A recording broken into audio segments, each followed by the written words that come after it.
Newborn babies में watery eyes बहुत common होती हैं। कई बार इसका कारण होता है नेजो लैक्रिमल डक्ट ऑब्स्ट्रक्शन, जिसे हम ब्लॉक्ड टीयर डक्ट भी कहते हैं।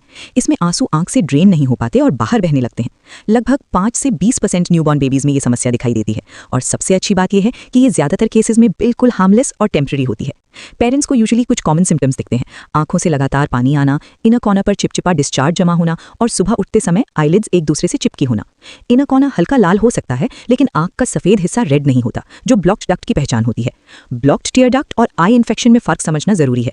ब्लॉक्ड डक्ट में आई का व्हाइट हिस्सा नॉर्मल दिखता है, जबकि इन्फेक्शन में पूरी आंख लाल, इरिटेटेड और अनकंफर्टेबल दिख सकती है। गुड न्यूज़ ये है कि 90% बेबीज में ये ब्लॉकेज अपने आप 6 to 12 मंथ्स के बीच ठीक हो जाता है। जैसे जैसे बच्चा बड़ा होता है, डक्ट नेचुरली ओपन हो जाती है और वाटरिंग अपने आप कम होने लगता है।